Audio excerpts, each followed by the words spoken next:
he didn't consider when he threw down some marijuana seeds. All the factories are shutting down, moving, so if you want to make any type of a living at all, it's really the only way, and the demand is so incredible. He pled guilty to growing 30 plants. After 90 days in jail and a hefty fine, John says he'll never grow marijuana again. But there are others to take his place. Is it realistic to think that you ever get rid of marijuana completely in Kentucky? There's no way.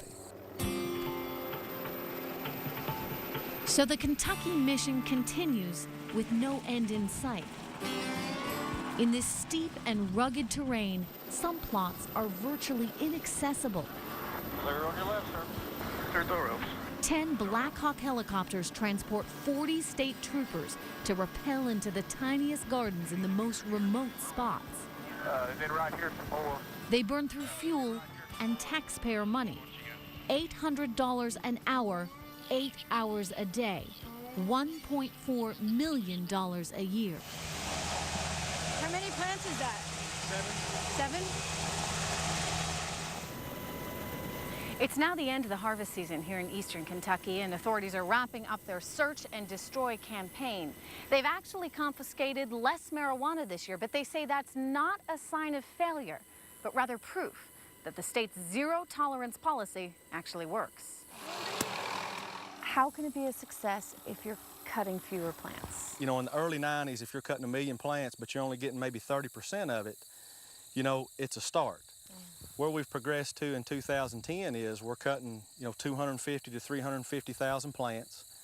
The snapshot is we're probably getting around 60% of what the plant count is here.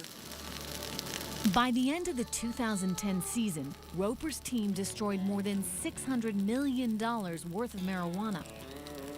And he vows that Kentucky will be the last state ever to legalize pot as just another taxable commodity.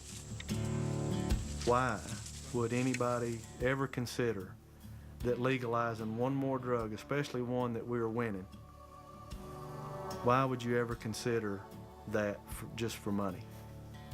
Because in the end, you're going to lose. You'll lose. And that's the fear, that legalizing pot would lead to more people smoking, more crime, and more dangerous drugs. Or would it? You go to many places like this where people are smoking in the street and the police don't say nothing. And I think it's a good policy. When we come back, a trip overseas to the most permissive pot culture in the world. And no, it's not Amsterdam. That's next when Marijuana USA returns.